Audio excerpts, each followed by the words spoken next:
साथियों नमस्कार। साथियों, भारतीय राजनीति हमेशा के लिए बदलने वाली है। 2029 में जो लोकसभा के इलेक्शन होंगे वो ऐतिहासिक होंगे। उनमें सीट्स की संख्या भी बढ़ी हुई होगी और इस बार आप देखेंगे कि जो सरकार भी चुन करके आएगी वो भी मजबूती के साथ चुन करके आएगी। किसी वीडियो में हमने चर्चा करी थी कि किस तरह से आने वाले समय में 4-5 साल में देश की आधी से ज़्यादा जनसंख्या डायरेक्टली अमित शाह से जुड़ जाएगी। इसमें हमने आपको बताया था कि किस तरह से कोऑपरेटिव मॉडल लागू किया जा रहा है, भारत टैक्सी में स्टार्टिंग हुई है। ऐसे अलग अलग और प्रावधान आएंगे जिसके ज़रिए पकड़ और मजबूत होगी। लोकसभा में पकड़ मजबूत करने के लिए कल सरकार की तरफ से एक इन्फॉर्मेशन बाहर आई जिसमें ये कहा गया कि 2023 में सरकार ने जो वुमेन रिजर्वेशन की बात करी थी और एक बिल भी पास कराया था और वो सभी दलों की सहमति के साथ पास हुआ था, जिसमें ये कहा गया था कि लोकसभा में और सभी विधानसभाओं में जो वुमेन रिजर्वेशन है, महिलाओं को आरक्षण है, वो लगभग 33% तक दिया जाएगा। यानी जितनी भी सीट लोकसभा में होंगी उनकी 33% सीट महिलाओं के लिए रिजर्व्ड होंगी। ये चाहे लोकसभा की बात हो या विधानसभाओं की हो, अलग अलग स्टेट्स में। तो इसको लागू करने के लिए बात कही गई थी कि 2025, 26 या 27 में लागू कर देंगे, जब डिलिमिटेशन आ जाएगा तब। क्योंकि जो वर्तमान में लोकसभा की संख्या है, लोकसभा सीट्स की जो संख्या है वो करीब करीब 543 है और इसका 1/3 करते हैं तो 181 आता है। तो अभी की सीट की संख्या के अनुसार अगर आप वुमेन रिजर्वेशन लागू करने बैठ जाओगे तो आपको 181 महिलाओं को बिठाना पड़ेगा, जिसमें कई जो पुरुषों का वहाँ पर रेशियो है वो एकदम से कम हो जाएगा और इसमें एक टसल हो सकती है। इसमें कई लोगों का एक तरीके से आपत्ति हो सकती है कि भाई पुरुषों का एकदम से परसेंटेज कम कर दिया गया, पहले जितने पुरुष बैठते थे अब एकदम से कम हो गए।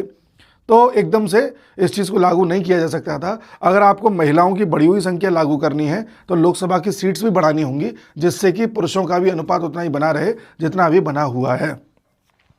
जब सीट्स बढ़ाई जाएंगी तो इसमें भी हर राज्य में लोकसभा की जितनी भी सीट्स हैं उनका 50% बढ़ा दिया जाएगा। फॉर एग्जाम्पल, जैसे यूपी में 80 सीट्स हैं लोकसभा की, तो 80 का 50% करो, 40 हुआ, तो 40 सीटें और बढ़ जाएंगी इसमें। तो 80 + 40 ये हो जाएंगी 120। यूपी में 120 सीट्स हो जाएंगी। ऐसे ही हर राज्य में हो जाएगा और इसके बाद जो आंकड़ा निकल के आ रहा है संभावित, वो लगभग 816 आ रहा है। यानी आने वाले समय में 816 सीट्स लोकसभा में हो जाएंगी। इन 816 का अगर 33% करें तो ये 272 आता है। 272 महिलाएं इनमें से बैठेंगी। तो ठीक है, महिलाएं भी एकदम से बढ़ गई और पुरुष भी अच्छी खासी संख्या में बढ़ गए, किसी को कोई आपत्ति नहीं होगी, इसलिए नंबर ऑफ सीट्स बढ़ाई जा रही है। अब सवाल ये उठता है कि आप नंबर ऑफ सीट्स बढ़ाने की जो बात कर रहे थे वो तो डिलिमिटेशन से होता है। परिसीमन एक तरीके से आयोग बनता है और वो बताता है कि कहाँ पर कितनी सीट्स बढ़नी चाहिए। हमारे संविधान के अनुसार जब भी लोकसभा की या विधानसभा की सीट्स बढ़ाई जाती हैं तो एक आयोग बनाया जाता है जिसे डिलिमिटेशन आयोग या डिलिमिटेशन कमीशन कहते हैं, परिसीमन आयोग कहते हैं। ये सुप्रीम कोर्ट के पूर्व जज की अध्यक्षता में बनता है। इस आयोग का काम होता है कि ये पता करना कि भाई यूपी में कितनी सीट्स होनी चाहिए। वो पहले जनसंख्या देखता है, जनसंख्या के अनुपात के अनुसार बराबर बराबर सीट्स सभी जनसंख्याओं में बांट देता है और फिर पूरे देश की एक कैलकुलेशन निकल के आती है कि भाई देखो, जहाँ पर डेंसिटी ज़्यादा थी वहाँ ज़्यादा सीट्स रखी गई हैं, जहाँ डेंसिटी कम थी वहाँ कम सीट रखी गई हैं। जोग्राफिकल एरिया के अनुसार नहीं, पॉपुलेशन के अनुसार। जोग्राफिकल एरिया के अनुसार देखोगे तो दिल्ली छोटा है बहुत, ठीक है, और वहाँ पर 7 सीटें हैं। कई राज्यों में आप देखोगे कई पोर्शंस राज्यों के ऐसे हैं जो दिल्ली से भी बहुत बड़े हैं लेकिन वहाँ एक ही सीट है, ठीक है जी। तो ज्योग्राफिकल एरिया नहीं, पॉपुलेशन के अनुसार सीट्स तय करी जाती हैं। डिलिमिटेशन कमीशन समय समय पर बनता रहा है। देखिए, डिलिमिटेशन कमीशन समय समय पर बनता रहा है। पहले 1952 में बना था, डिलिमिटेशन एक्ट आया, कमीशन बना, उसने सेंसस यूज़ किया 1951 का और लोकसभा की सीट्स उसके अनुसार तय कर दी, लोकसभा और असेंबली की। अच्छा, ये लोकसभा असेंबली की सीट्स भी तय करता है और वहाँ पर रिजर्व सीट कितनी होंगी SC ST के लिए, वो भी यही तय करता है।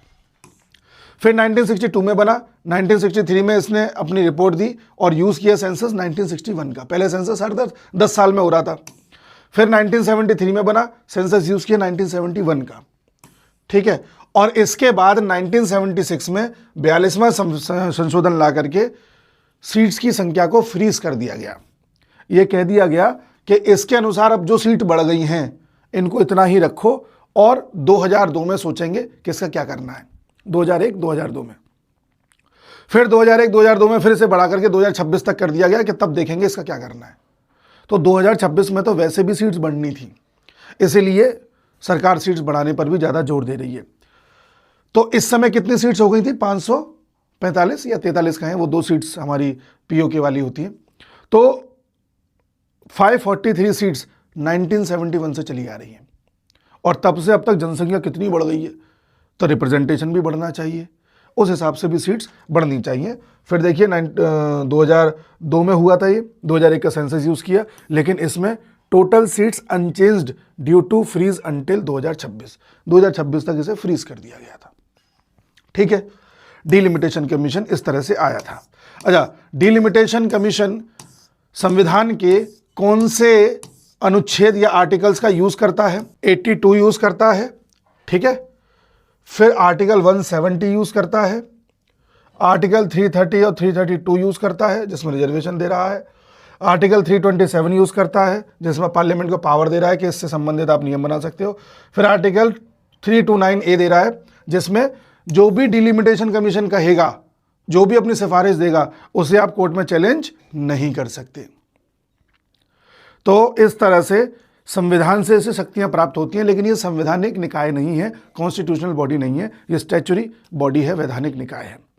जब किसी कमीशन बॉडी का जिक्र किसी आर्टिकल में डायरेक्टली होता है, वो आर्टिकल से आ रहा होता है, संविधान के अनुच्छेद से आ रहा होता है, तब उसे कहते हैं संवैधानिक निकाय या कॉन्स्टिट्यूशनल बॉडी।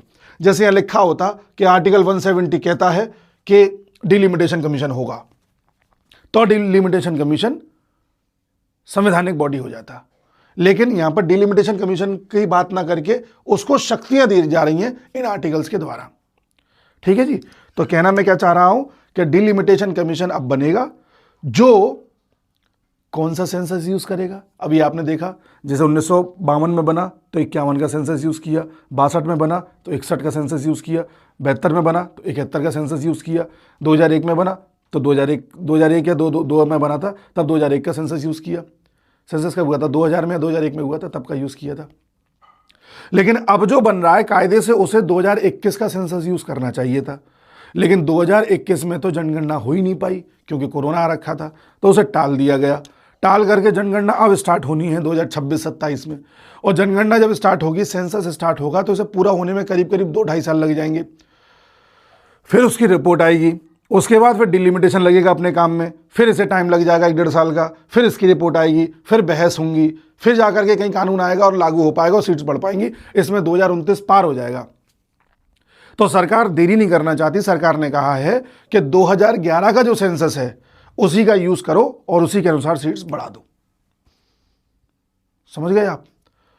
अब डिलिमिटेशन कमीशन क्या करेगा? उसे पता चल गया कि यूपी में हमें 40 सीट बढ़ानी है, तो उस हिसाब से जनसंख्या को एडजस्ट करते हुए 40 सीट बढ़ाएगा कि कहीं पर कोई इनजस्टिस ना हो, कहीं भी अन्याय ना हो। समझ गए आप? अब इससे सरकार को क्या फायदा होगा या फर्क पड़ेगा? देखिए, यूपी में 80 सीट्स अभी हैं, यूपी में हो जाएंगी 120। ऐसे तमिलनाडु में मान लो 39 है, पुडुचेरी की एक मिला दो 40 हो गई, तो 40 की बढ़ा दें अगर तो ये हो जाएंगी 60। केरल में 20 है, लक्षद्वीप की एक 21 मान लो, और इसका मान लीजिए 30 हो जाएंगी।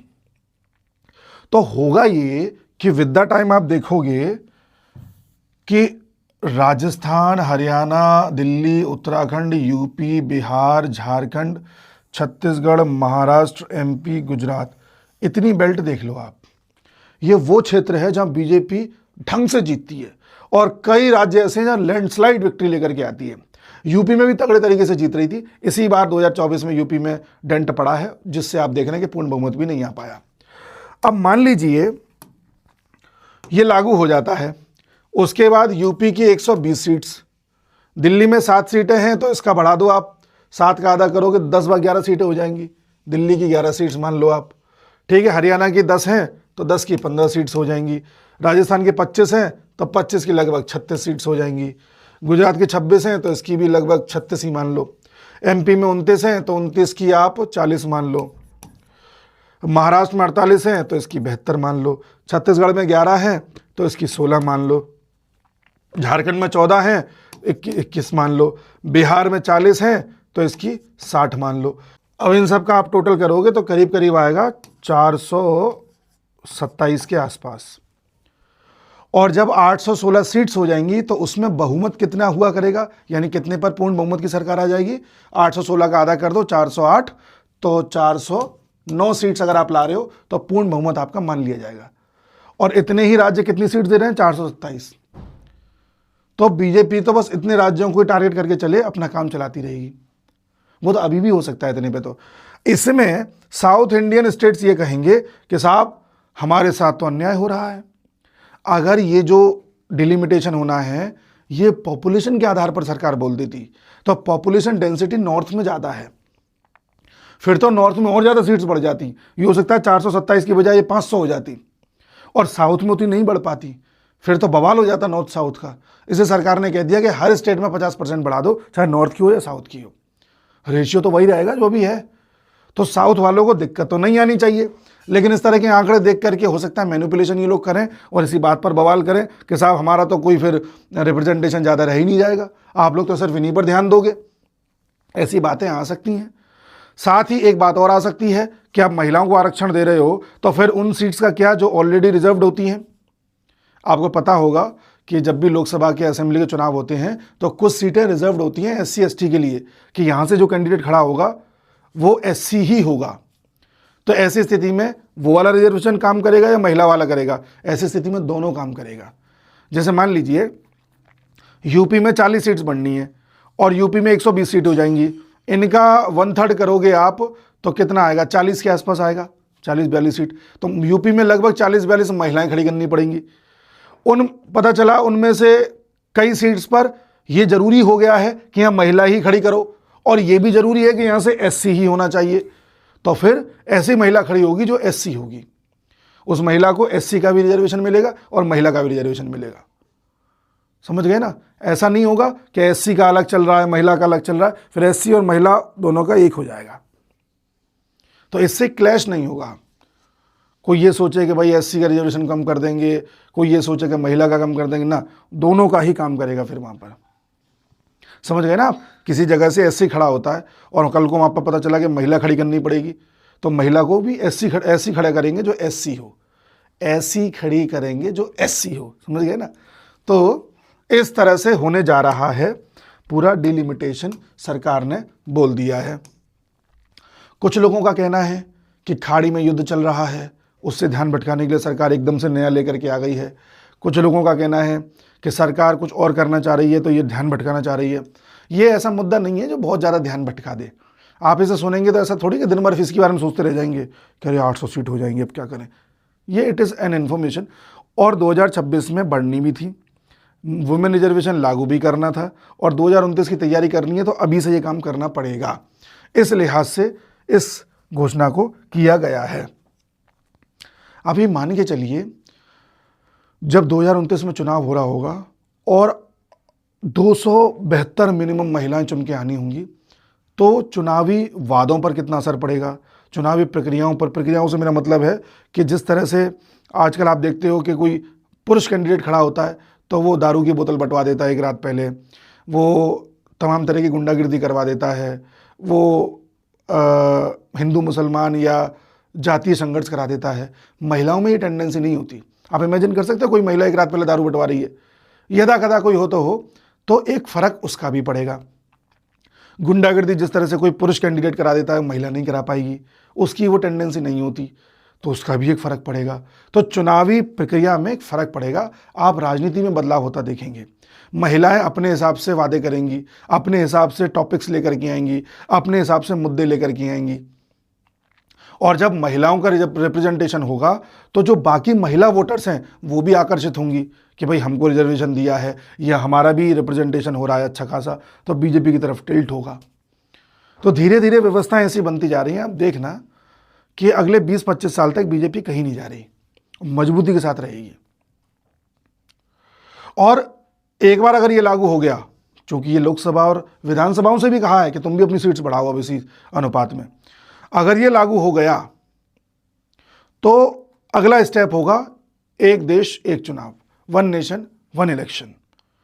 अगर एक ही बार में पूरे देश की और विधानसभाओं के चुनाव हो जाएंगे तो फिर ये बहाना खत्म हो जाएगा कि अरे मोदी ने ये जो युद्ध कराया है चुनाव जीतने के लिए कराया है, अरे ये सर्जिकल स्ट्राइक चुनाव जीतने के लिए करी है, अरे ये वाली स्कीम चुनाव जीतने के लिए है। चुनाव तो यहाँ हर साल चलते हैं, हर महीने चुनाव हो रहा होता है, तो उस चीज़ से भी हम निजात पा लेंगे।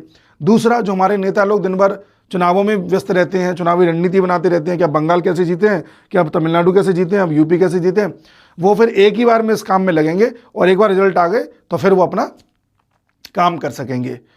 तो बढ़िया रहेगा वो, लेकिन उसमें भी चैलेंजेस हैं, क्योंकि उसको कराने के लिए आपको कुछ विधानसभाओं के ड्यूरेशन बढ़ाना पड़ेगा। जैसे कुछ विधानसभाओं का ड्यूरेशन खत्म हो रहा है, 5 साल इसी साल खत्म हो रहा है, और अगले साल से एक देश एक चुनाव होना है, तो इसकी ड्यूरेशन बढ़ा करके 1 साल और करनी पड़ेगी। कुछ की ऐसी होगी जिसके 2 साल बचे होंगे, उसकी पहले ही ख़त्म करनी पड़ेगी। तो इसमें एक मत लाना बड़ा मुश्किल है, देखते हैं सरकार इसे कैसे करती है। तो इस तरह से देश की राजनीति में बदलाव होने जा रहा है। कई लोग मेरे से सवाल पूछते हैं कि यार 2029 में तो मोदी हट जाएंगे, योगी आ जाएंगे। कई लोग कहते हैं कि अरे भाजपा ही हट जाएगी, कई लोग कहते हैं कि अमित शाह बन जाएंगे। मैं कहता हूं कि मोदी फिर से चुनाव लड़ेंगे, खुद ही पीएम बनेंगे, और इस बार जो बीजेपी जीत के आएगी 2029 में, वो अब तक की सबसे बड़ी जीत होगी। तो ये है आज के वीडियो का पूरा सार। हम एक और सीरीज़ चला रहे हैं बंगाल इलेक्शन पर, जिसमें मैंने फेज़ 1 का पूरा एक डिटेल्ड एनालिसिस आपके सामने रखा था। फेज़ 2 का लेकर के आना है, कोशिश करूँगा उसे आज ही मैं अपलोड कर दूँ। बाकी मिलते हैं अगले वीडियो में, तब तक के लिए नमस्कार।